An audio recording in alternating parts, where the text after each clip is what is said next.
Hello.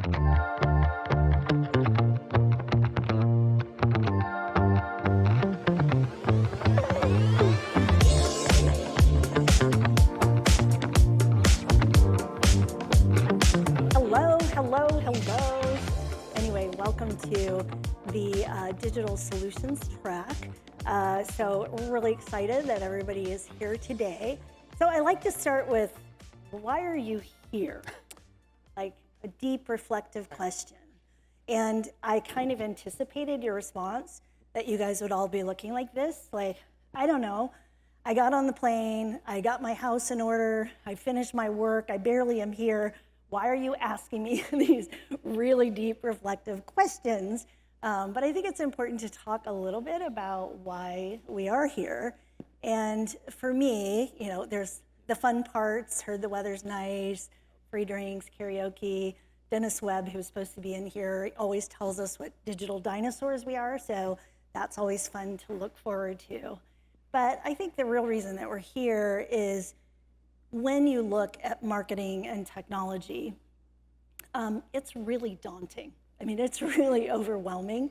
There are 14,000 solutions on the landscape for 2024. Now, I'm still looking at the map from 2022, which had like 11,000 or something like that, and I am like woefully behind. But these aren't even the solutions that are specific to the home building space. And it just keeps getting more and more complicated. And at the end of the day, all we really want to do as home builders is we want consumers to find us and connect with us. I mean, it's really that simple. That's really what we're trying to do. But trying to navigate everything that's out there and available to you and keep up with the technologies and all of this good stuff. And you know, half the time you have a boss coming at you saying, hey, how about this slick new technology? So you add that to your stack as well. So I think what is really great about this conference, and most of us go to IBS and PCBC, and I go to CES, which is even crazier. What I love about this conference is that the AE Ventures team goes out and curates the best solutions, builders who have tried them, and they put together kind of a very focused set of sessions for you to help you cull through some of the mass of what's going on.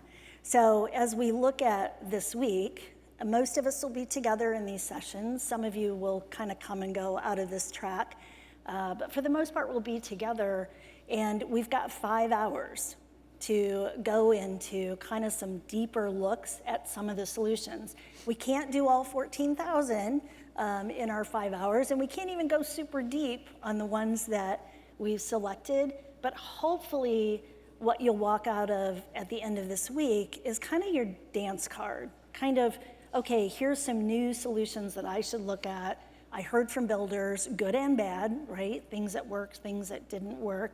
And kind of helps you know where to focus.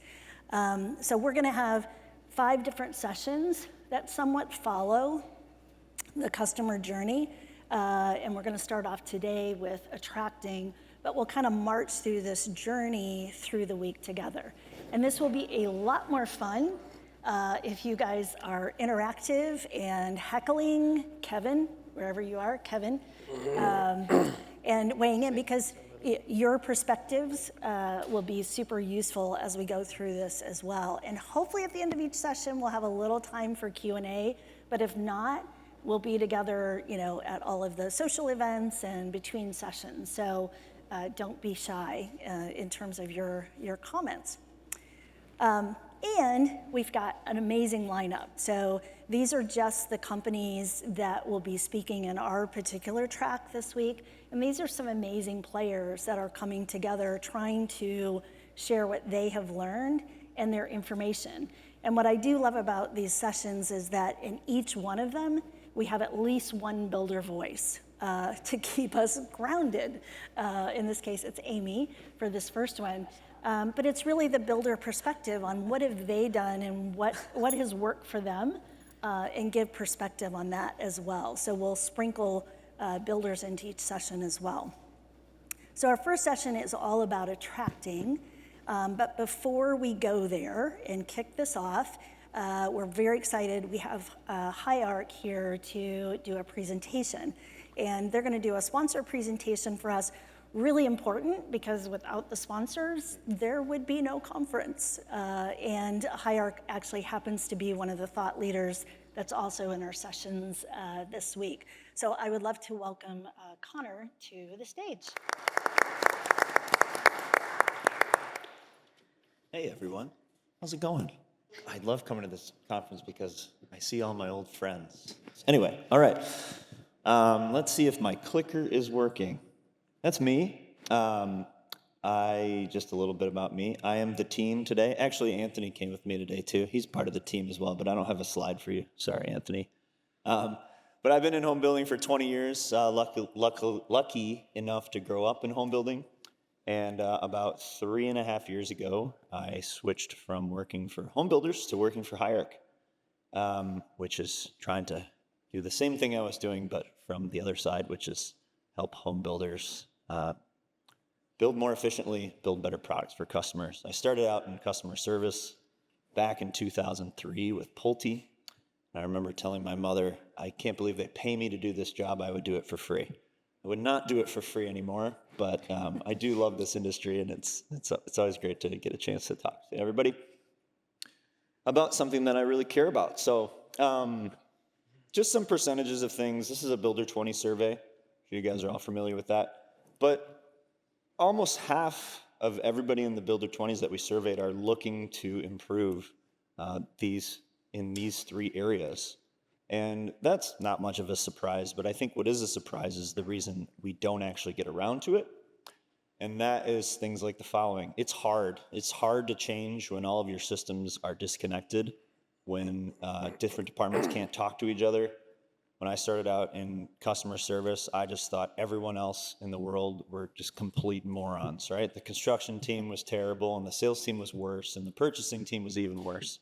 But what it turns out is what that usually results from is our lack of ability to keep up with the rate of information change.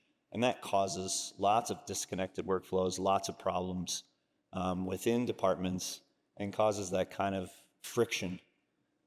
So what Higharc tries to do to eliminate that is create a single source of truth at the genesis of everything that we do, which is, of course, the home plans that you build. All of the information about us as home builders ultimately comes down to what are we building and where are we building it. So Higharc uses a central data model, central data engine, to transfer that information across all the various parts of your business. I fully admit, as a construction director in Michigan, I built the wrong house one time because we had an outdated sales sheet. We built a 2-story house instead of a 1-story house. And amazingly enough, the buyer, we offered to give it to him for free, and he said no. So I don't know. But I'll never forget that. And it was one of the reasons that I just, when I found out about Higharc, it just seemed like, man, if I can try to be part of solving this problem from a different angle, solving my own problems that I had for so long, it would be great. So Higharc's got a lot of different pieces that make up that puzzle. Obviously, if you want to be a connected platform, you have to have a little something for everybody. This is our studio program, which works with generative design. I am by no means an architect or expert, but I actually added this 3rd-car garage to this house myself. I was very proud of myself for that, which basically consists of drawing a box and then labeling it a garage. And because Higharc has all this inherent built-in data that you set up when you start working with Higharc, Higharc knows if Epcon's building a garage in Ohio, this garage has certain parameters. It's going to get this brick, or it's going to be this width or this depth, or it's going to have this type of foundation. And that just makes it easy, especially for people who know what they're doing, to be able to draft new plans, update plans faster, and actually even allows somebody like me who has no idea what they're doing to add a garage onto a house. Procure is our estimating model. This is just clicks through the visual part of it, which I find really cool, just to be able to click on a window and know exactly what that window is, which also allows us to click on a window and swap it out across an entire lineup. So if you need to change window manufacturers and your rough opening size is slightly different, instead of doing that on every version of every plan in every community, in every division, you can do that in one place and have that propagate down to wherever you want. So you can change something in one place instead of hundreds or even thousands of places. Showroom is our sales interface, which probably may be the most applicable to what y'all are talking about here. But obviously being able to give your buyer a 3D experience, take the top off of the house, show them the inside of it, and of course have renderings to match. And those renderings also come out of the model instead of sending them out to a third party. So we're able to turn around renderings in a couple of days instead of a couple of weeks. And the fidelity is built in because it is actually being built from the model itself that we built back in studio. Finally, something that was near and dear to my heart is the ability to update a plan and then immediately download a construction document that is going to have the updated version of that plan. Looks pretty much like a normal plan set. We just added that QR code thing. I think Epcot just got that. See, Paul's giving me the thumbs up. All right, good. That means it works. I didn't actually know if it was out there in the world yet. But the ability to do something like a homeowner scan a plan out in the field and bring up that version of their home is pretty cool. So another one of, when I started at Higharc, I actually worked in customer success, and this was one of my customer successes, Tim O'Brien Homes in Wisconsin. And just some quotes there about the impact that Higharc was able to have for them that I was personally proud of. And this is the kind of results that builders across the country are seeing when working with Higharc.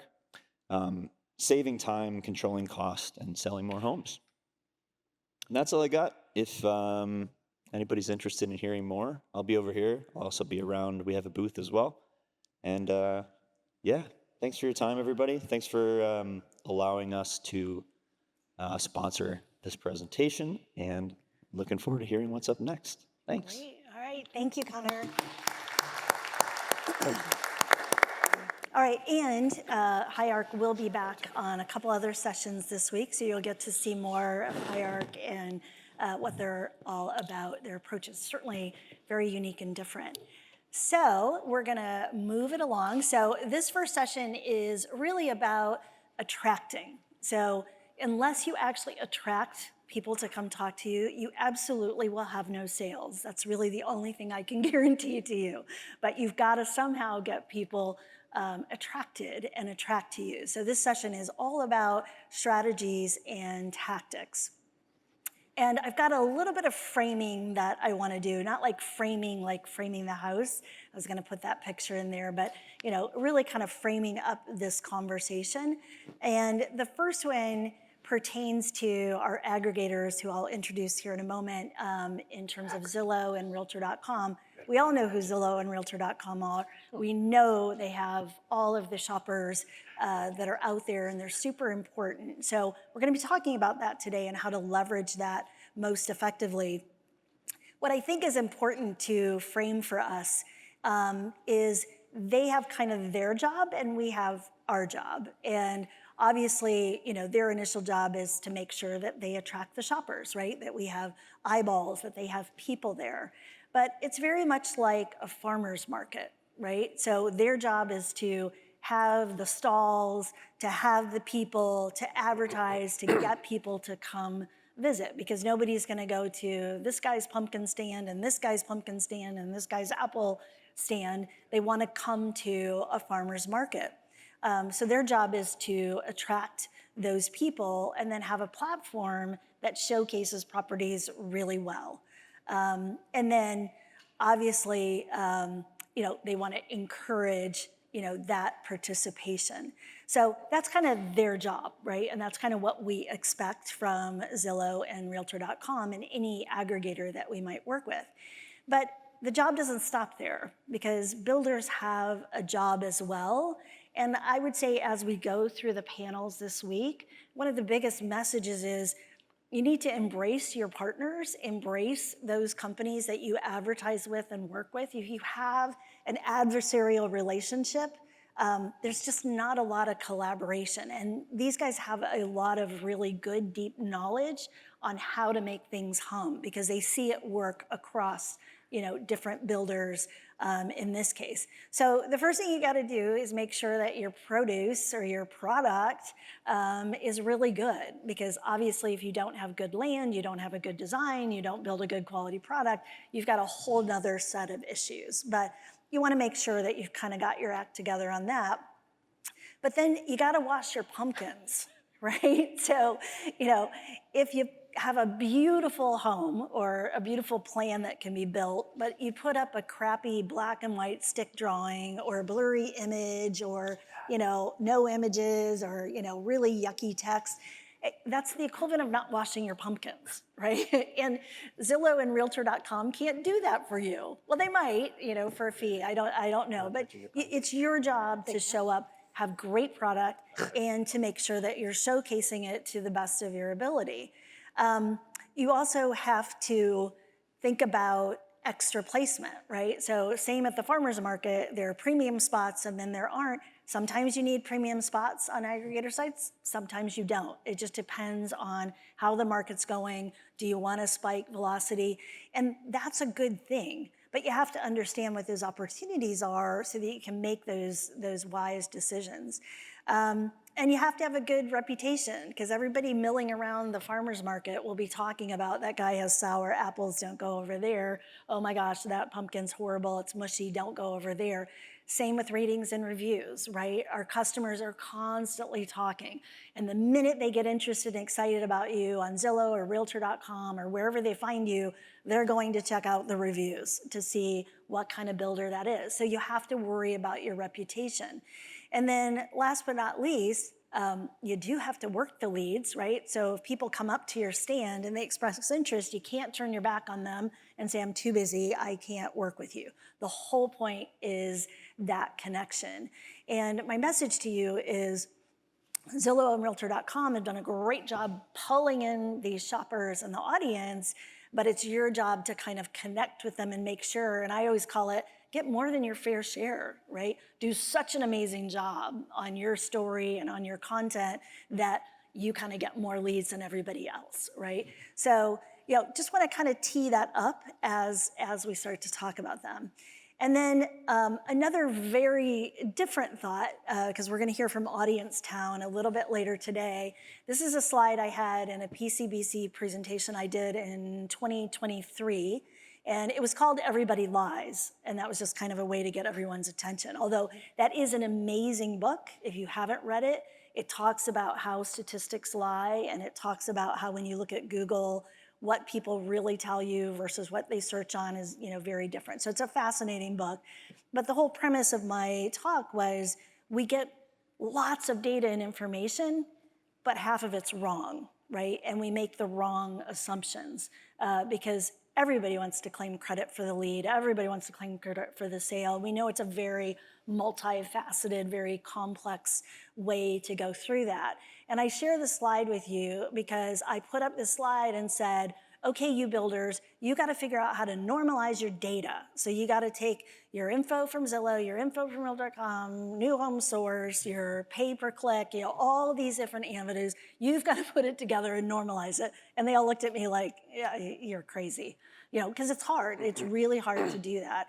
So I am really excited because Ed from Audience Town, they are now in our market and working with builders, and that's exactly what that tool does. So I just want to kind of tee that up as we go into the session that I personally am super excited that we have a way to finally kind of normalize that across channels. All right, so we're going to dive right in, and I'll just do quick, introductions with the folks that we have up here. So I'll start down there with Ed of Audience Town, and he has led several successful startups over time. So he knows this, and he's a true technologist as well. And then Scott, my buddy from Zillow. Most of you have probably met him. He works entirely in the builder industry space, helping builders figure out how to leverage Zillow. And then Rick, who's also our improv comedian, will no doubt be acting up here any moment, and I'll have to swat him. But he actually is with Realtor.com, but he's got a very long career in the industry. He worked with Zonda and Jeff Myers and probably some other things that I'm missing as well. So again, his role is to help you figure out how to leverage Realtor.com. And then Amy, the voice of reason, the only voice of reason on the panel, actually, is with Beechwood Homes and is a true technologist and digital enthusiast. And she had that before she came into the building industry. So she's going to offer her perspective as we go through the panel. So with that, our very easy, quick agenda, we're going to start with Zillow, and they're basically going to say, here's insights on what works, right? Not, you know who Zillow is, you know all of that good stuff, but they're going to talk about how do you leverage it as a builder. And then Realtor.com is going to do something very similar, and they have some similar threads, but also some very unique perspectives on what really works on their platforms. And then we're going to take a pause and let Amy give her reflections on those platforms and what she heard them say and kind of offer her commentary. Then we'll switch gears over to Audience Town and Ed. And because that's kind of a newer product coming into the industry, although you've got a lot of traction, he's going to talk a little bit about how it works in case you haven't had the opportunity to see that, as well as, again, what insights does he see because of this platform across builders. And then if we have time, we'll do some wrap up in Q&A and go from there.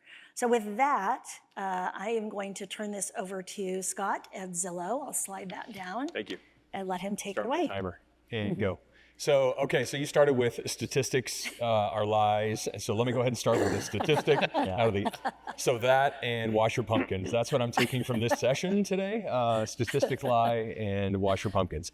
Thank you for having me. We put out a survey. If you're not familiar with it, we put out an annual survey every year that talks about builders specific to new construction. And it's we open it up to anybody who's bought a new construction home in the past 2 years. And we just ask them what's important, how did you find your builder? How did you find the listing that you loved? What was important, what worked, what didn't? Among other things, 56% of buyers reported that they at least cried once, at least during the entire process.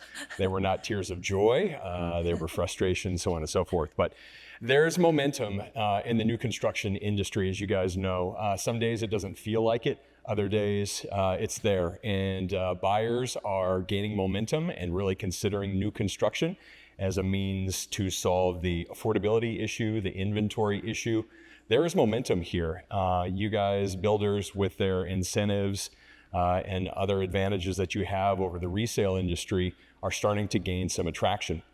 And when we ask new construction buyers, what did you consider? 42% said they only wanted to see new construction homes. And that is a trend that has grown just even over last year. It's grown about 7% to 8% over the year before, and said they only wanted to consider that.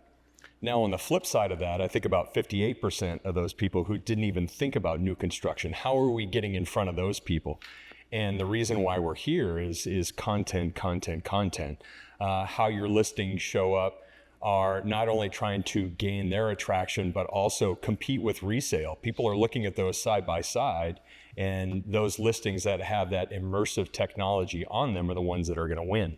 So we asked them this question. We asked buyers, and we ranked it up next to resale buyers as well. And we said, do you agree with the statement that you wish more listings had 3D tours on them? Yes. And you can see new construction buyers are the dark blue. Is that dark blue, light, dark green? I don't know. Can't tell. I'm colorblind. Anyway, the one that says 72%, those are new construction buyers. They wish that more listings had 3D tours on them. Yet, and you'll probably talk about this too, when you look at a Zillow.com or Realtor.com, only 30% of the listings have 3D tours on them. So we have 70% want them, and 30% are actually happening. So there's a tremendous opportunity for builders to really showcase this type of technology.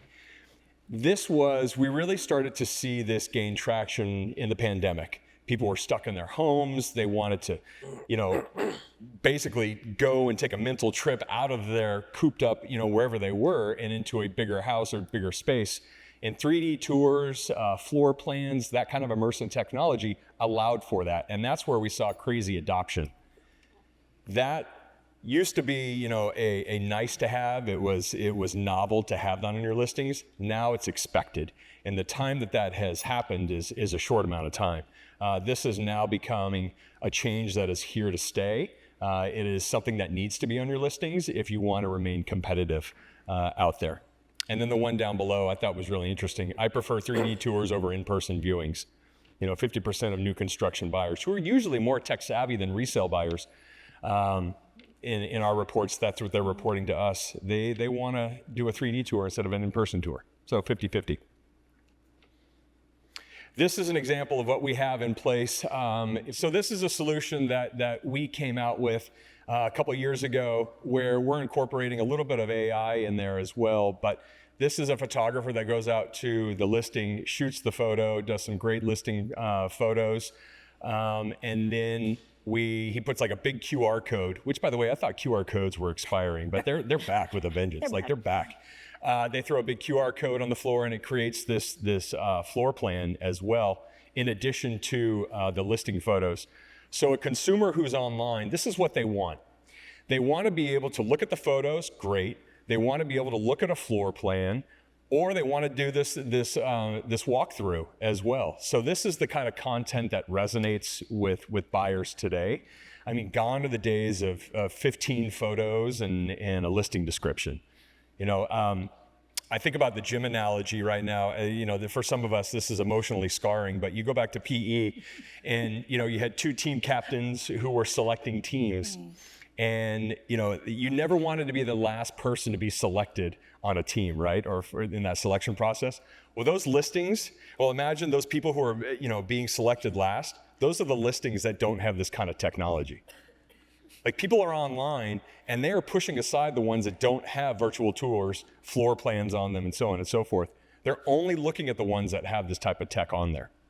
And that's something that's here to stay. Now, we do have a couple solutions that will help if you're not advertising with Zillow. This is a solution called Promoted Communities. It really just helps display your communities, your buildable floor plans, all online as well. Much better than if it were just to come through the MLS. And then we also have another solution called Boost. These are display ads that can appear in the SRP, the search results page. So if someone searched for a home in Austin, Texas, these ads can appear right next to those other listings, and it looks like a listing. The difference here is that when someone clicks on that traffic can go to wherever you want it. So it could be your website, and it could be based on criteria that they're searching, you know, luxury or active adult type of community. And they're there, they're online, and you control the traffic and where it goes.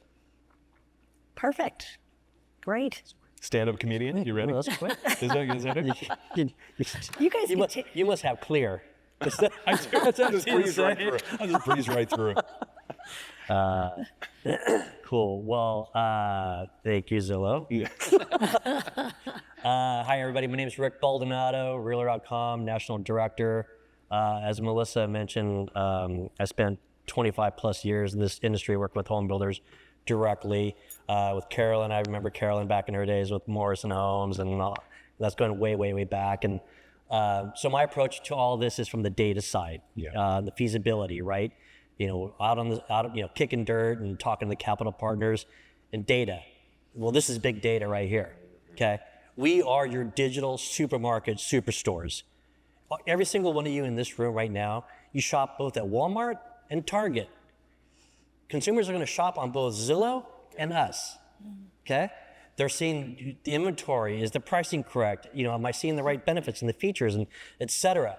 They're on both. They're not gonna Google Zillow or Realtor.com. We're endemic platforms. Fortunately, we have that brand name working for us. So they're gonna go to us, okay? And so that's a benefit that we think we both have built, is the value to the consumer and the trust in the consumer as a place to begin their search journey. We're not the biggest. You know, Realtor.com has been around over 30 years. There's been a lot of changes in that time span. I'm newer to this space, so it's interesting to see that progression. But the one thing that has been benefited Realtor.com all throughout that time is it's the trust that the consumer has. and the value that the consumer has, and the industry itself, primarily the realtors, and that's something that we're really relying on right now. I'm not going to hash some of these numbers up that Scott kind of went over to, but we're seeing the same thing. We both 97%, whether it's 90%, 98%, they're both coming to us because they're looking at homes. They're shopping. What phase of the engagement they're in. We'll find out, right? Whether they have submit a lead form or they're just long tail, just seeing what's out there. Okay. What we're doing at Realtor.com is very similar to what Zillow's doing, because where we're at in this market right now is so unique, right? The market's always been predominantly resale, but new construction, we didn't see any of this coming. We didn't realize this opportunity that we had of COVID. We thought as soon as COVID hit, shut everything down, we thought the market was going to tank. We're like, here we go again. Didn't happen. Something else happened. We didn't. This is a new for us, and because of that new, how do we make the experience more engaging for everybody? And Scott mentioned it. You're right. This is the best time to look at or consider new construction, because the resale inventory out there is so freaking low. I live in a resale. I have a sub 3% mortgage rate. I'm sure as hell not moving. Yep. I don't want new construction. I'm not giving up the benefits that I enjoy right now. So we have seized the resale supply up. It's frozen. And we're looking at a new segment of buyers that will buy, can buy, right? Have to buy. It's not as big a pool as we once thought it was. So with that, we have a window. Hopefully that will last for a while. But the engagement and what consumers are really looking for needs to reflect that as well. Probably the biggest thing right now is every home buyer, every consumer, we're so used to buying a home in the resale standards, right? I need an agent, or I have to go. There's a process, right? But new homes, it's a different process. Do I need an agent? Do I or do I not? There's a lot of other benefits that go with. There's warranties. There's financial tools and incentives that are available in new construction that you may not have in resale. So part of what we're trying to do at Realtor.com is educate the buyer, the consumer. What are the benefits? What are the cost advantages or benefits of buying new versus resale? And they do that in the automobile market all the time. Hey, if you buy a used car, here's what's potentially going to cost you versus leased, right, or new. No different, but that's something that we're really looking at right now is really, build value and educate the consumer.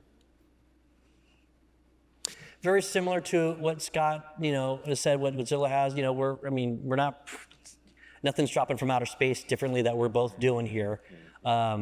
It's traditional home builder marketing has always been fixated on a huge long box of checklists that I got to do, right? I got to make sure I got, the model homes are clean. I got flags and banners up and this and that. The game's changed. No longer are consumers looking in the back of newspapers and say, well, I'm going to go visit this KB home and this Century Community home. They're starting online first. They may not even engage. They may not even fill out a lead form. They may save and share, which is high value, right? Or they may say, I'm going to share this community with my spouse, partner, or family member, but we're not going to submit a lead and we're not going to call you, but we're going to drop by.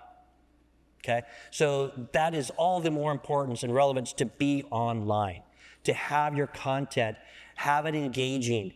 We're all consumers here. We all walk down the aisle. We all look at labels and boxes and cans and what stands out to us. You look at any of the listings on our site, it's all just monotonous. It's like Campbell soup, Campbell soup, Campbell soup, Campbell soup, Campbell soup, Campbell soup. It's a very analog approach. So if you have additional features, video, 3D tours, your photography is really super important. I've talked to a lot of public home builders. It's really kind of disappointing to hear some of the stuff that we hear because it's basic blocking and tackling and marketing. I would like to talk about, really cool, innovative stuff, but when there's still so much basic stuff that we still need to do in the industry to get relevant and to be seen and to get that engagement. But definitely have your content up to date. It's, we see it all the time. It's set it and forget it. Wow, I'm already online with Zillow. I'm online with Realtor.com. Yeah. Back to this other stuff. It's like fresh fish, right? You got to have that because our algorithms favor your content, how often it's refreshed or updated. So you've got to be aware of that. Set reminders, or with your IT team, are we updating weekly, bi-weekly, or monthly, quarterly? What is that? Because the more frequently that you can do that, the better you're going to show up on search results pages. Again, this just kind of goes back to the photography. A lot of you use in-house stock photos or renderings, and especially if you've got quick move-in spec, don't use a drawing or a rendering. Use a real photo, because the consumer's they're gonna connect with that's a home that's move-in ready. There's a different type of buyer for a spec versus a to-be built, right? I'm relocating, I'm getting a divorce, and I need to close a home in under 60 days. That's a real home. Okay, that's how I'm going to gauge with that, all right? Are you announcing something? No. Okay, it's kind of the People magazine, A Ventures. Okay. No new announcements. Okay. No new announcements. And also too, in the content on your product type, right? Everything is just don't just generalize everything. If it's entry level, it's price point, right? It's affordability. So put that in your description and on the product. If it's first time move up, obviously that's going to be a young family or a couple that's going to have a family, and for them it's proximity to schools, right? It's location, safety. Promote and highlight that, right? Those listings actually do better, the ones that list walkable communities, because they're pet features. Dude, they're searchable. Because that's searchable. Yep. So if your descriptions are bare naked ladies, you're missing out. Yep. And if it's first time move up, it's going to be, like Beechwood. You got really nice appliances and features and all that. So promote that, because that's that buyer that's going to search and look for that. So it's segmentation of your content and of your photos and your descriptions, and make that match your product type online. That's really huge. Similar thing to boosting your communities. We have the same thing, but I will say this: if you're a private home builder in an indie market USA, and you're a public home builders have the leg up right now on branding, bridging the gap of the consumer. If I'm out here on the West Coast, I know Lennar, I know Toll, I know D.R. Horton, I know Century, I know KB. Guess what? If I move into Texas, I know about those builders. I'm sure as hell going to look at them as well too, and I'm in Texas. But I don't know who History Maker is. I don't know Legend. I don't know Grand. Okay? So it's a different place. So when you look at boosting your communities, is it a branding game, or are you promoting a community? So how do you need to wave your flag? Higher, or do you need to shout louder? That's the key, especially when I tell builders, like, I don't want to take your money for just taking your money. What's your angle? What's your purpose? What do you want to do here? Right? And if you're a public home builder, there's a lot of decentralization out there, which I don't necessarily agree with. Yeah. It's too much power to a franchisee, if you will, when you got a national brand or campaign initiative that you're trying to get off the ground, when only a third of the divisions are promoting it.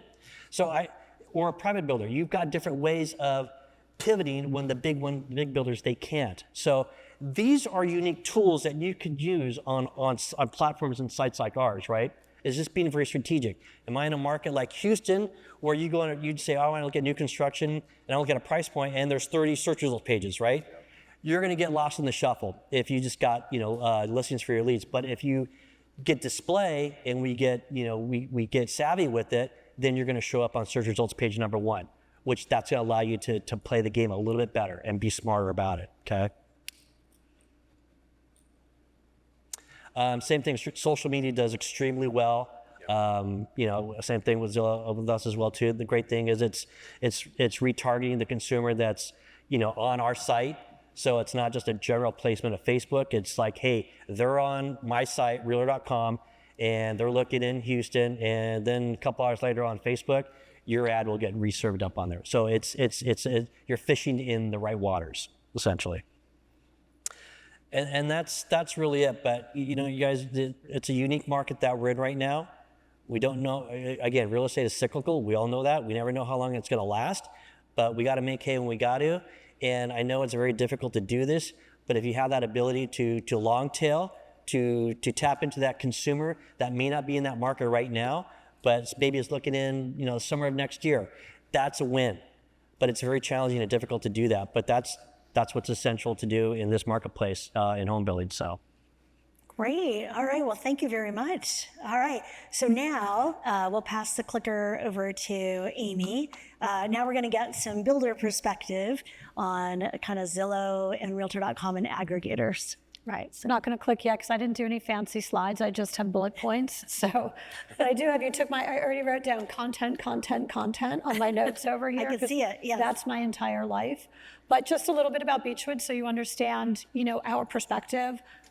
We're on the East Coast, we're New York, the Carolinas, and obviously not a big public builder, but bigger than a lot of builders, but not as big as most. So what does that mean?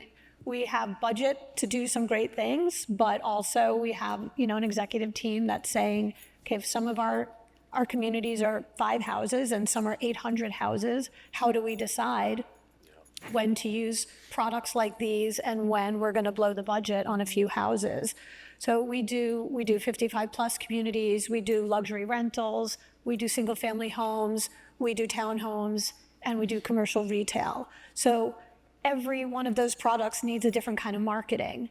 And how do we set up all of this technology to work for all those different kinds of products and consumers and make sure that we're doing it effectively?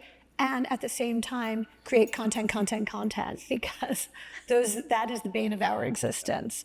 So it's not a question of if, it's a question of how and when, because we know that everybody's looking at Zillow and Realtor.com, and so we have to be there. And how do we make the most of it? And how do we make sure it's effective? How do we know we can report on it? And how do we know that our end-to-end experience for our customer is being tracked so that we're doing it effectively with the budget that we have? And I just got yelled at by my Zillow rep because I have a community that's about 6 months delayed. He did. He came in. He goes, "Your listings are horrible." And horrible was not the word he used. Oh, Because I was waiting. It was we went to market very early. I did not have any good content, and I had very few things in there. And I was waiting to do my boosts because the boosts cost money, and I based it on 3 years of selling. So there's a lot of strategy and a lot of things to be considered, but I did get schooled because I didn't have enough content. because he cared. He cared. Yeah. Well, yeah, I do. On our marketing team, we have an internal marketing team, and we do call Zillow and Realtor, and we have a digital ad agency that we use, and we call them all the time, and we rely on their expertise because that's not our expertise. Sorry, our expertise is selling homes, and we use our sales team. They're our local experts, and you're our national digital experts, and we need your answers. So I ask very specific questions. So I think the thing that we take away on all of this is really. And these are more kind of, what are some of the issues that you're going to come up with when deciding to do this kind of marketing? And I don't know, maybe a lot of you do it already. So it's, how do you decide on what's a good lead? Because you're putting everything out there and everybody's looking at it.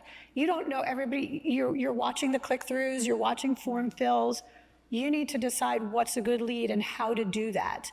And we could talk about that. There's many ways to do that, but it's something you need to consider at the outset when you're considering a lot of online marketing. Your team has to decide, is it price point? Is it age group? Is it how many times they come back? Is it how much time they spend on the website? And how are you going to manage those leads? So that's something you need to think about. How do you take all those leads? Because when you start a lot of online marketing, whether it's paid search, paid social, whatever kind of digital ads you're paying for, your own websites, your email marketing, these products, even your online, like your web chat or whatever it may be, how do you convert those into meaningful leads? It's great that they look at it. What are you doing next? That's something you also need to think about before you just plug and play. What is the cost and ROI? This is the biggest question and the biggest bane of our existence, because I think like a lot of marketing tools for builders came up very quickly, and they used the same kind of conversion and tools that you did to, we use this example, buy a pair of shoes, or go to the supermarket or like Amazon. It's a very quick purchase, but a home is not a quick purchase. We monitor people. We have people in our database for 7, 8, 9 years. Sometimes they're on their second or third home. Sometimes they come and then they come back 2 years later when the community is coming out. I want to see every single touch point, because it may be somebody clicked on an ad that I paid for 2 years ago and now they bought a house. So there's a return on that investment. How do I know, and how do I make sure that my spend is really the best that it can be? So those are really important things, and it's hard to plan, but it really is worth the planning, if you can do it in advance. Again, digital experience, what is that? What does that mean? How do you possibly ever have enough content? I'm telling you, you never do. And it's something that builders, even a small builder, large builder, I've really had to work very hard with our executive team to get them to understand that the way we spend our money in the marketing department has really, really, really changed, even in sales. Of course, you think print ads, whatever, that's like a no-brainer. We're obviously not doing as many print ads as we used to.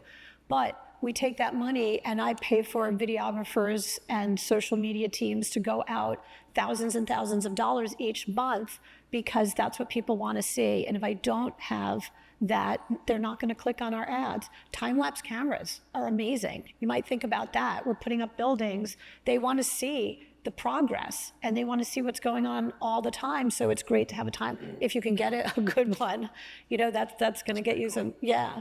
We found that that's a great way to do it, but that was very hard for me to convince our executive team that I wanted to. I don't need people in-house because we have projects all, in many different areas, but I need to make sure that I'm getting that content all the time and in every single format. I can't just have it, it has to be for social, so it's vertical, and then I need it for the website, that's horizontal, and then I need it for, like whatever size I have, it's not the right size, it's not the right DPI, it's not the right, so I have too many words, not enough words, whatever it is. So I actually, when I think about the content, make sure in advance that it's itemized, like I will make, so I don't have to pay to have things redone. I need the content delivered in all these different formats. So again, something to think about, because otherwise you're doing it over and over and over again. Again, keeping the information up to date. Our plans change all the time. I don't know about you guys, but we're in the middle of selling a community, and I have, now we have full basements, and I have plans that show half basements. So I'm selling waterfront homes that are completely incorrect. That's a horrible thing. Where's Higharc? I need them now to quickly redo my plans. So, these are things that are critically important, because people do expect, they come to our site already having shopped the homes, already knowing the community, already knowing the price points. We have interactive exteriors. We have interactive floor plans. We're going to put on an online design studio, because the more I can get them to fall in love with that kitchen or that bathroom, the more they're going to want to come in. So that's also critically important. And then, of course, navigating all the tools and metrics and making sure that your teams internally are fully bought in to their tools, because eventually that person has to come in and buy. And the sales team has got to work in the CRM to say, okay, they came in through, we have the UTM codes, which is a little code. I think, if anybody's not familiar, we can go into it later. Attached, I can see how everybody came in, how many times they visited my website, and I can see from that Zillow ad or Realtor, wherever, that they now bought a house, and I can report their entire user journey. So I have to make sure that the sales team is cleaning that data and making sure that that data is good, not just for these sales in this market, but also for future communities, because we have people, we're building one community right next to another. We want to continue to use that data. So there's a lot to it. And that's why I think coming in with great analytics and more tools and, understanding your full process and, making sure that your goals in advance of all of this is, will be really helpful. Awesome. All right. Well, that's a great segue over to Ed from Audience Down, who's going to talk about data, business intelligence. Data and business intelligence, yeah. Tough acts to follow. It's nice to be on stage with such illustrious figures in the industry as illustrious. I think that's a good thing, by the way. I'm not sure. It's not like notorious. That's different. Yeah. We are a newer company in the space. We've been around for 5 years building our platform, but some of you may not have heard of us yet. Maybe some of you do work with us. There you go. Audience Down is a sales and marketing platform for the home building industry. And we are probably best known for something we call the Wengine, which is really our intellectual property. It's when are they moving engine. We've mentioned engines up here before. Ours is called Wengine. It is the largest superset of consumer and property data in the country. We process about 300 billion digital events every day, analyzing 280 million US adults and 120 million households. We structure it into what is really a giant home mover database. And then we can really analyze profiles, demographics for their attributes and their behaviors. That's how we know what we know. People always ask, how do you know this stuff? Here's the kind of thing that the Wengine produces that I think is really interesting on the topic of how do you attract home buyers. First is to know how long they are actually home buying. What you see here is actual data from one home community, I believe it was in Florida, with about 120 homes in it. So I won't be able to read my own slides here, but what you see on the left is the first time a consumer was seen by this home builder selling this community. And all the way on the right, what you see 263 days later is a home sold. We basically trace the breadcrumbs from a contract all the way back to the first anonymous visit of 263 days, 400 days, 500 days, 40 years back. And so we can see the whole experience for that consumer. Just imagine what you can do when you sort of know more about the journey consumers are on. So quickly on this, because I can't see either one very well, but really on day one, you see there's some kind of seeing ad, an ad. It could be one of the ads mentioned up here. It could be a Facebook retargeting ad. And then for about 2 months, people just kind of lurk on this community page. So this is like someone looking at a community page. When we look closely at our data, we see people who go on to buy homes will sometimes look at a community page 10 times a day, 20 times a week. I mean, it is serious engagement. And then they haven't even really done anything yet. They're still just lurking on your page. In the blue section, you'll see, okay, by day 75, so maybe they start to click on an ad on day 57. By day 75, they might call. They won't give you their information. This is still an anonymous customer to you. You don't know who this person is. They're still very actively searching now in the blue. This is now 6 months of this. Everything we just saw from Rick and from Scott that Amy wants to do, they've been now doing this for 6 months on your community page. You still have no idea who they are. They may not have even clicked on an ad. Day 124. I think that's like 4 or 5 months. I can't do that. They're finally like, you know what? Let's go back and really look at that community. That's the one I keep thinking about. Online form to get more info. Now maybe it hits your CRM, goes to the sales office. They start getting phone calls. Okay, fine. Maybe I'll check it out 185 days in. Again, this is averages of about 120 homes, actual home sales. So by day 185, looking at your community, they're qualified to buy this thing. How do we know? Because they actually bought a home. We can tell that in retrospect. Day 185 of their interest, they finally visit. This is not a quick process. These are qualified home buyers. Then they start to go in. Then you know what they do? They go back to check out the resale market. Let me compare. Let me see if I really like it. And then they sign a contract, and then they take a buyer survey. Then they take a buyer survey. And how many people fill out buyer surveys? Not many. Just think about all the ways you can engage with these audiences before you know who they are. Think about the content you could deliver to them. Think about the emails. Think about the creatives you can do. On the right is basically a funnel that we showed a client. And it was really interesting because we were like, all of your leads came from these sources. I think about 40% actually came from Facebook. Again, Facebook oftentimes is, so sometimes these guys serving their ads up there and stuff too.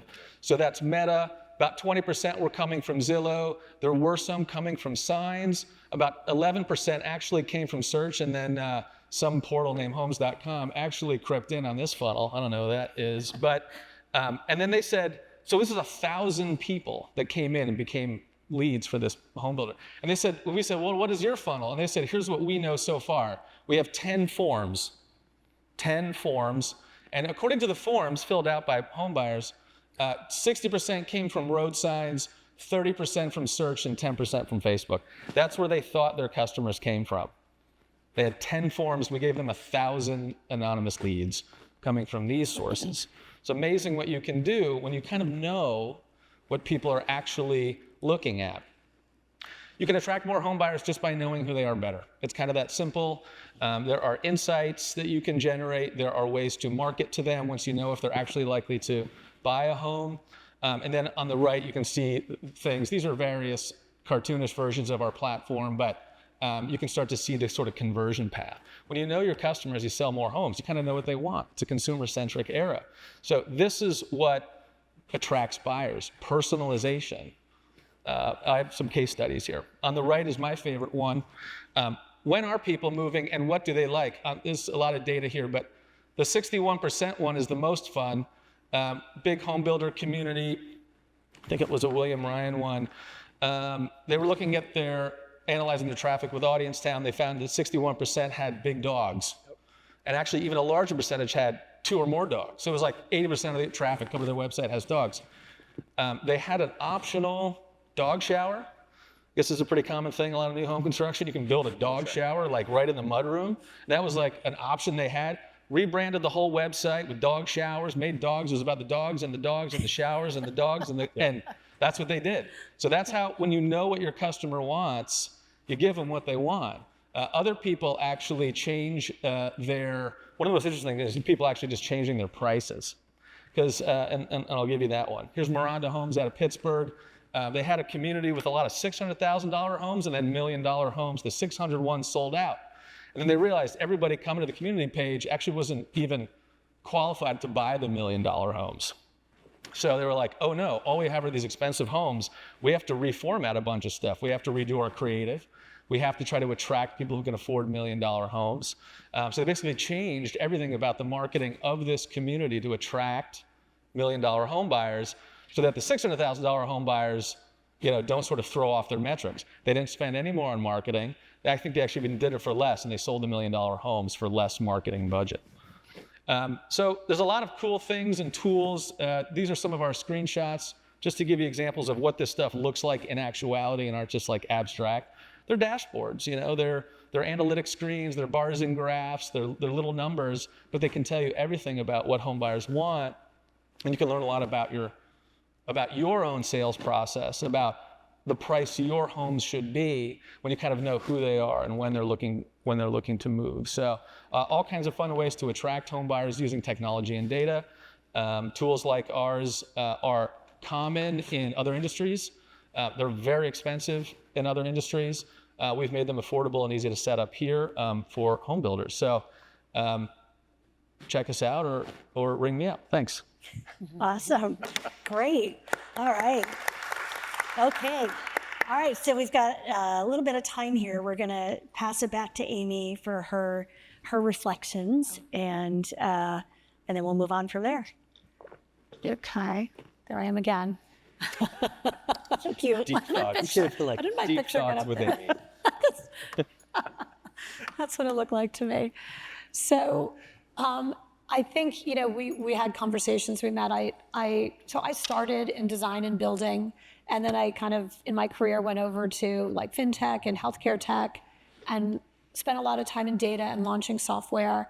And I was really excited to get back to building because I love building and I love design, architecture, all of building. And now I'm back in digital somehow because it's all part of it. So I guess it was good that I had that, background so I can combine both. But the truth is, really the way to sell is through these products.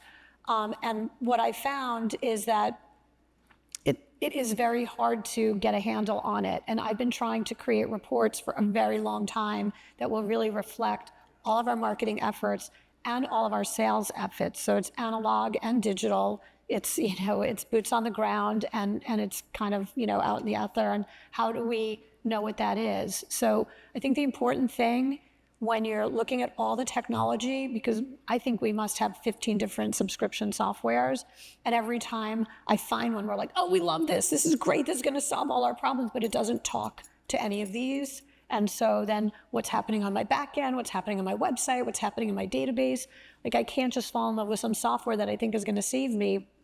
I have to look holistically at all my different softwares, what I can do with my websites, even how my websites are set up, even the questions on the back end, because we're tracking, like you were saying, is it coming from Facebook, Meta? We even had like Facebook form fills or StackAdapt ads, YouTube ads, or, so do I have options for people, and what people thought they saw and where they actually came into our database are two different things. So the ability to kind of start big and say, what are the things that I have to report on, and then work with these partners to make sure that when you set yourself up, they're able to build those reports for you, because otherwise you're kind of always running behind the data to say, I don't know. I just really don't know. Did I get leads? I see that I got a lot of leads, but what was the cost of that lead?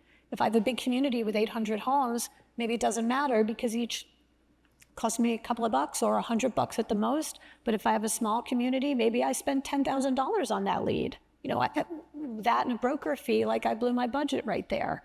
So it's very important to look holistically at your tech stack, at how it communicates, at how your teams buy into it, and to make sure that they know how to use it, and then they'll maintain it for you. And then of course content. And then, delivering the information, make sure, and these guys are great at it because we get reports all the time. So we actually right now use, Looker, Google Data Studio. We put feeds right from Realtor and Zillow into that. And we've had to build out these reports. They're still not the way that I want them. They're still not the way the executive team would like to see some of the data. So I think analytics like this make it that much easier because they understand the business, whereas I'm trying to teach my Looker Studio person the business. So to the extent that you go in knowing what your goals are in terms of budget, purchase, management, team, it will just make your life that much easier, because whatever we're using now, it's going to change, in a year. So there's more tools, there's AI, there's all kinds of, we do a lot of virtual staging now. I know Zillow also has, they now have a group where photographers can come out and do all that kind of video in your homes. They actually, I think you're just recently launching it or something. So rather than just call a local photographer, I can get a Zillow photographer to come out. So that's like a seamless plug and play. These things are being added all the time. Even, for example, the way we set up our databases, we have a Carolina database and a New York database.